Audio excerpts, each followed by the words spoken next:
This is my PowerPoint over the potential policies that I'd like to adopt within Bowling Green, Kentucky, called Project Renaissance.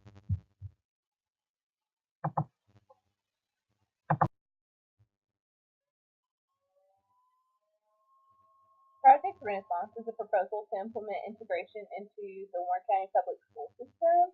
It's based on a program that has the same name that's been implemented in Louisville, Kentucky since 1975. The program works to provide equal opportunities to all students within the school district, regardless of socioeconomic class, race, or culture.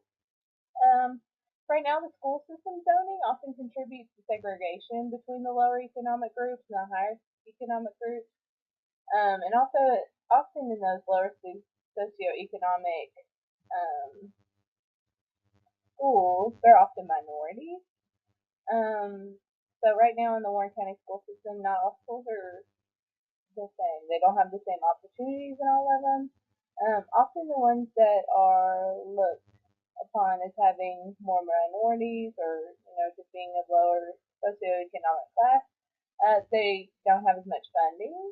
They don't have access to as many groups or sports or clubs within the school. Another big issue with those schools that the other schools don't really have an issue with is teacher retention. So in those schools, you often find the new teachers that are fresh out of school, and they tend to only do their time there until they can find a spot at a school that has a little bit better of a reputation. With the implementation of this program, schools will be more integrated with the utilization of school choice, where the students could attend one of their three choice schools within the district. And then those schools are chosen, or the students are then put into schools that aren't necessarily the closest to them. They look at, having a good, what's the word I'm looking for? A good mixture of different classes, different cultures, different, you know, differences between the students, and then that's how they're decided. This is actually exactly kind of like the Louisville location, just a little bit different and kind of helping to get through some of those headaches that they have currently. Okay. Currently, Bowling Green Warren County School District populations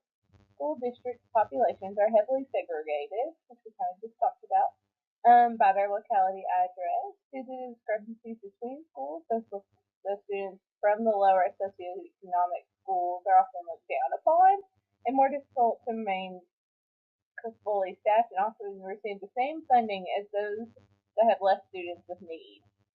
For example, if you take Moss Middle School and South Warren Middle School, which are from here, they're totally different. They get the same amount of funding for like family resource and just for counseling and things like that, and that just doesn't cover the needs that they have in that school.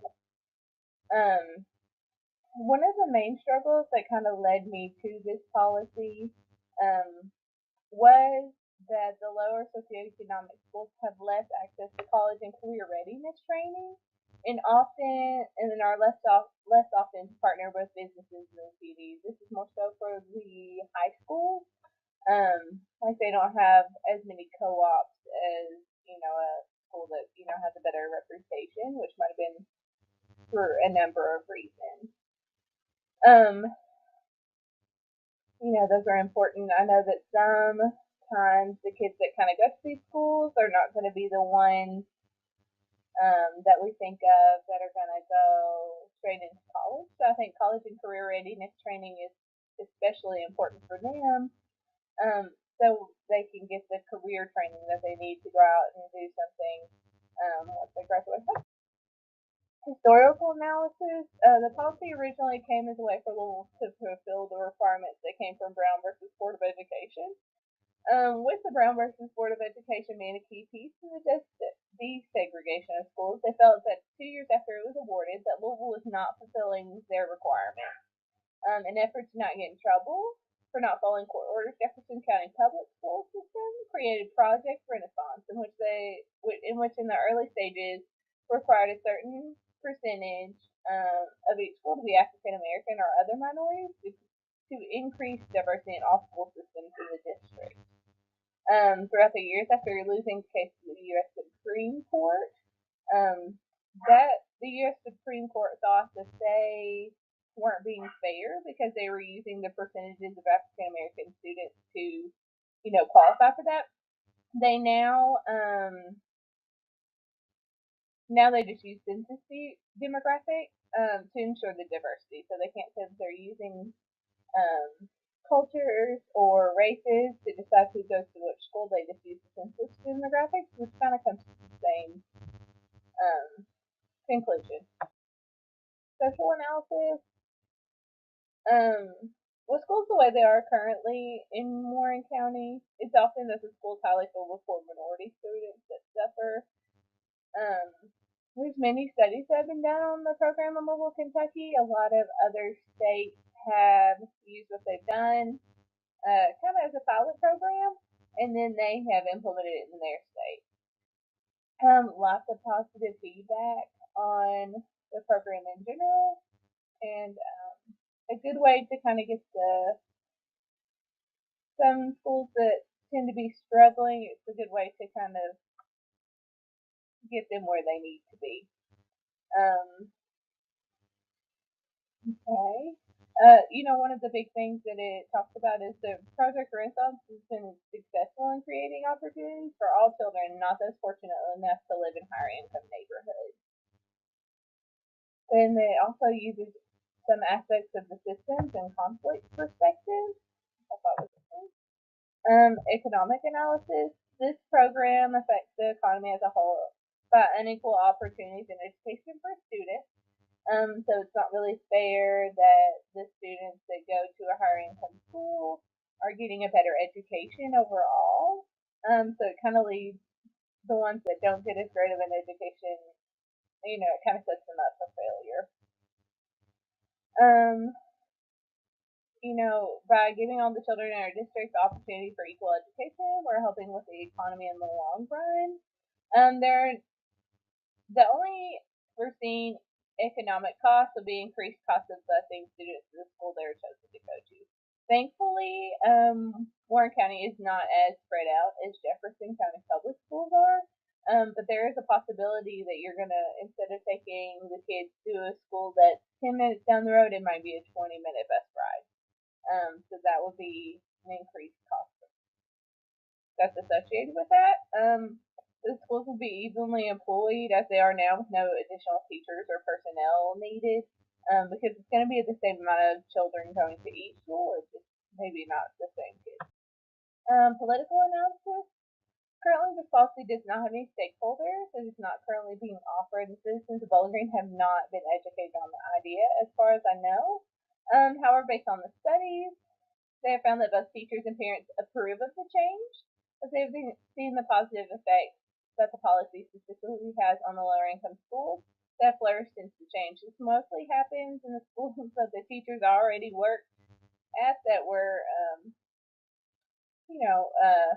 more diverse, more minorities. They've seen, just having the district care more about those schools because they're normally the ones that maybe have lower test scores, which is awful in the education community. Just putting forth that effort towards those schools. I think the teachers, it helps with teacher retention. And the parents have seen a difference as well. The policy is needed due to the lack of opportunities for some children. And I know this isn't like the biggest thing for most people, but for instance, I do my internship at Moss Middle School, and there are so many clubs and sports and things that aren't available to them that you wouldn't have that same issue if your child went to another school in the district. And those are important ways for the children to make friends. to just be a part of something that's bigger than themselves, get them interested in something, especially if they're not interested in normal sport activities. So it's important to have them feel important and be a part of something bigger than themselves. Policy evaluation, currently at the program in Louisville.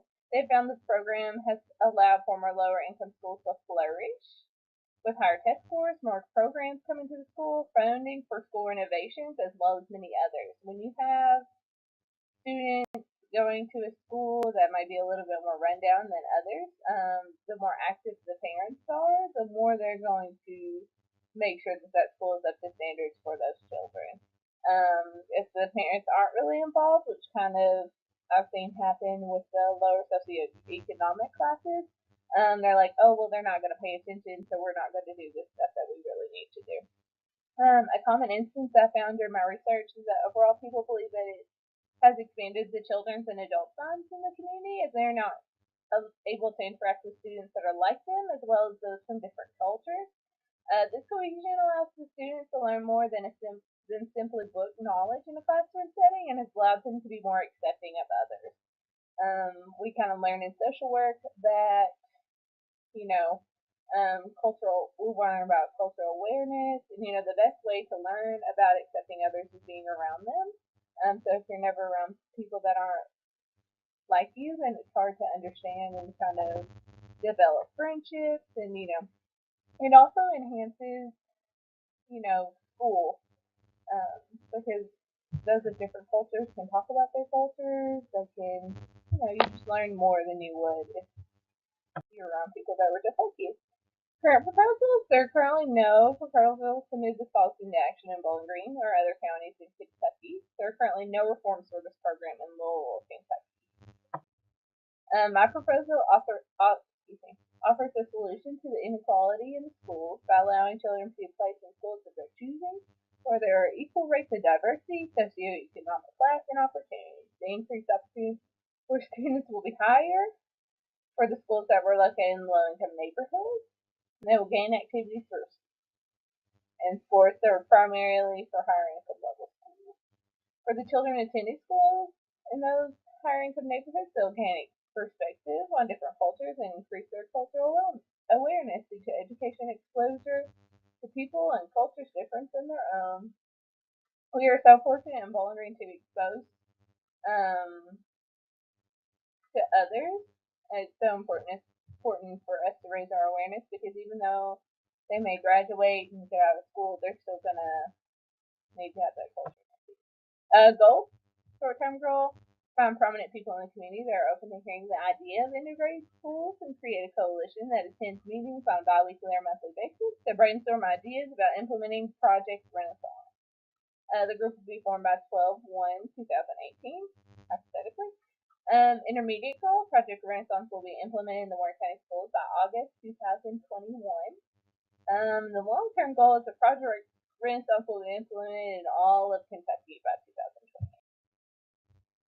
Strategy, tactics, and implementation. Strategies include finding local government officials that can back the proposal and having prominent members from the successful Project Renaissance in Louisville assist in the policy implementation and utilizing them to hold forums and to find more people that are interested in supporting the cause. I'm not sure how many people in Bowling Green actually know about it. I actually had to do some research to even find it. So it'd be interesting to see who all would be for it. Realistically, implementing this project would be difficult without backing from many high-profile people in our city, especially those in the school system. As a single social work student with no prior education experience, I would have a difficult time attempting to implement this without public educators on my side. Those are my research. Thanks.